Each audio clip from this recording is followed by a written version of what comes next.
lolo at lola, mga mga mas bata sa lolo at lola, at ang pinakabata sa inyong lahat. Magalang-galang na Padre Cura, Father Herbert, at ang kanyang kasama, si Father Giovanni. Lubha kong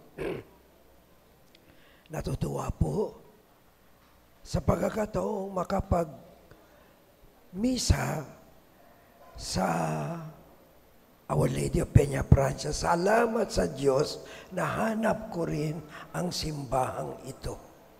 No? Saan ba yung Peña Francia? No. Salamat, Father, sa pagkakataon na ako'y makapagbisa sa simbahan ng mahal na ina. At ang mga salita ng Diyos na ipinahayag sa atin ngayon sa karunungan at sa Ebreo at sa Ebanghelyo ay pawang naghahatid sa atin o ng paghahanda sa lupang ibabaw habang tayo'y merong pagkakataon at naglalakbay sa buhay na ito. Katulad ni Abraham, tayong lahat ay tinawag sa iba't ibang paraan ng Panginoon. At sa kanyang pagtawag ay tayo ay inihasik sa iba't ibang misyon, sa iba't ibang paraan ng paglilingkod. At ang Ebanghelyo ngayon ay nagpapayag na humanda tayo sa pagdating ng Panginoon at kanyang pagtawag para sa oras sa kanyang na siya'y tumawag sa atin. Katulad ni Mariang ating ina, ang sagot ay walang dudang oo. At yan ang ating simpleng pagpapakabanal sa buhay na ito. Sa totoo lang, mga minamahal kong kapatid, ang pagpapakabanal, simple lang. Sumunod. Sumunod sa kagustuhan ng Panginoon. At ang kagustuhan ng Panginoon kung minsan hindi natin gusto. Kung minsan gusto natin salungatin ang gusto ng Panginoon. Mga minamahal kong mga kapatid, maraming bagay tayo sa ibabaw ng lupa na hindi inaasahan. Hindi natin inaasahan na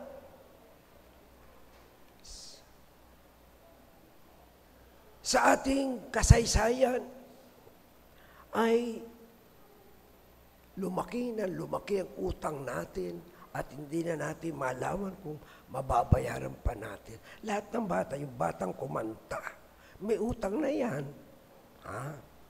Yan. Tayong lahat may utang at kailangan daw natin bayaran. Kaya ngayong Jubilee year ay ang hangad natin ay pwede ba? Pagka-Jubilee year, ang mga utang ay pinapatawad.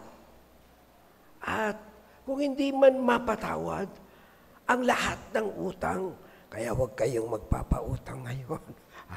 Kasi hihingi ng tawad ang sino mang may utang at karapatan niyang humingi ng tawad at kailang obligasyon ng nagpapautang na kung hindi man wala ng utang ay bawasan ang utang. Bawat Pilipino mayroon utang. At yan dahil sa kapabayaan din ng mga linalagay natin na mamuno sa atin. maganda sana ang Pilipinas. Ang daming tanging yaman, pero nawawala sa kapakanan ng mga Pilipino. Mga minamahal kong mga kapatid. Nung ako'y bata, katulad ni nung kasing bata ako ni Father Herbert, ang kampanya ko noon ay ang mga mahirap ay mapaganda ang kanilang buhay. Mag-unlad naman. Maganda. Maraming pag-uunlad ang nakita natin at tinatamasa. At ito'y pawang bigay ng Panginoon din. Pinapasalamatan niyo ba ang Panginoon sa mga skyway na napagawa? Nagpapasalamat ba kayo sa mga biyayang binigay sa inyo? Dami kung minsan hindi na natin lubos mapasalamatan ng Panginoon sa dami ng kanyang bigay, katulad ng kanyang pagbiyaya sa lahi ni Abraham. At tayo ang mga eredero ng lahi ni Abraham, mga minamahal kong mga kapatid. At ang heredero, bilang mga heredero, ang mga pangako ng Panginoon ay hindi niya tatalikuran. Hindi niya tatalikuran. Alam niyo, sino ang magpapasama sa atin? Tayo rin. Tayo. At mga minamahal kong mga kapatid, sana sa pamamagitan ng ating mahal na ina, ang ating mga Pilipino, ay ang ating mga kababayan ay lalong matutong pumili ng maayos. Maayos na manlilingkod sa bayan. Manlilingkod na hindi kukupit ng mga yaman at kaban ng bayan. Alam niyo, sa bawat korupsyon na nangyayari sa atin lugar, kahit sino yon, alam mo kung sino magbabayad? Mga mahihirap. Mga mahihirap ang magbabayad noon. Mga minamahal kong mga kapatid. Sa aking pagbisita ngayon sa Peña, Francia, na ayon sa kasaysayan ay mas nauna pa kayo. Sa Peña, Francia, doon sa sana ba yun? Sa Naga. Nauna pa kayo.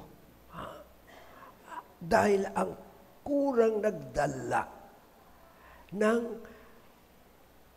imahen ng mahal na inang Peña ay nanggaling dito si Father Covarrubias. At yun pero milagro, nung inuukit ang mukhay, laging mali, nahirap, parang laging. Kaya ganun kayo ang kasaysayan ng Peña, Francia sa Paco. Mga minamahal kong mga kapatid, ang kasaysayan ninyo ay inukit ng Panginoon sa inyong lugar. At itong lugar na ito ng Peña, Francia, ay ang bayan ng Diyos, ang kanyang unti-unting hinuhubog dito. Kaya kayo, mga minamahal ko mga kapatid, ay hinuhubog dito sa simbahang ito. Tuwing linggo, ang ating pagsama-sama dito ay talagang parte ng paghuhubog ng Diyos para tayo'y maging isang bayang nagmamahal at marunong maglingkod. Mga minamahal kong mga kapatid, sa Ebanghelyo, maghanda raw tayo sa pagdating ng Panginoon. At tandaan ninyo, minsan lang tayo dadaan sa ibabaw ng mundong ito. Hindi na po mauulit. Kaya, pakiusap ko sa inyo, ayusin ang inyong mga landas at hakbang habang tayo'y buhay. At yan ang gusto kong ipaiwan sa inyo ngayong sa unang pagkakataon kong makapag-misa dito sa mahal na ina ng Peña sa Paco. Mga minamahal kong mga kapatid, tayo ngayon ay tumatahak ng kasaysayan sa Jubilee year. Sama-sama tayong naglalakbay sa ibabaw ng mundong ito. At sama-sama sanang walang maiwan sa atin. At yan ang ibig sabihin ng manlalakbay. Hindi ka nag-iisa. Meron kang kasama. Para kapag ikaw ay napagod na, meron kang kasamang aakay pansamantala hanggang ikaw ay magkaroon ulit ng lakas para ipagpatuloy ang iyong paglalakbay. Mga minamahal kong mga kapatid, maraming Pilipino ang naglakbay. Maraming Pilipinong binayayaan din at tayong lahat yun. Pero sa ating paglalakbay, huwag tayong manloko sa iba. Huwag ho tayong manloko sa iba.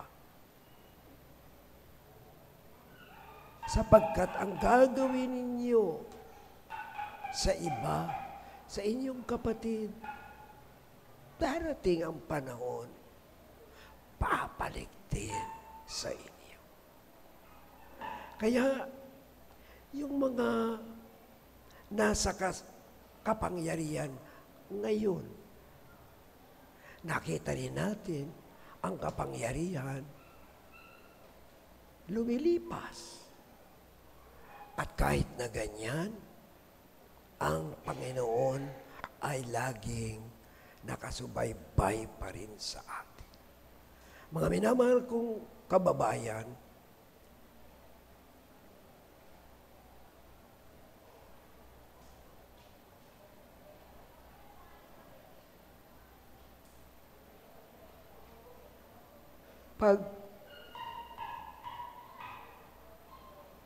paglingkuran po natin at gawin nating maayos ang bayan ito sapagkat talagang binigay ng Panginoon na maganda ang Pilipinas.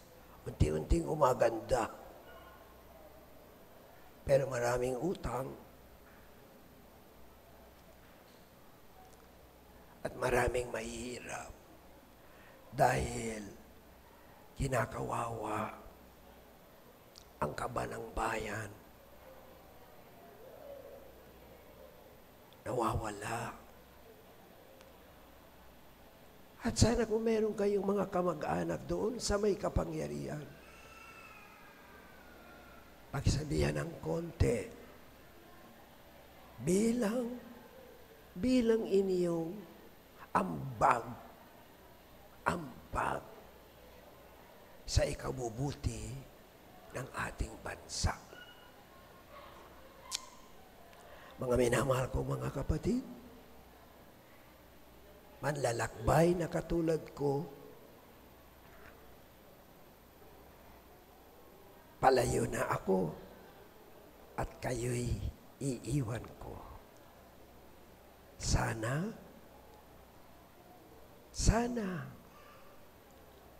matagamtam pa natin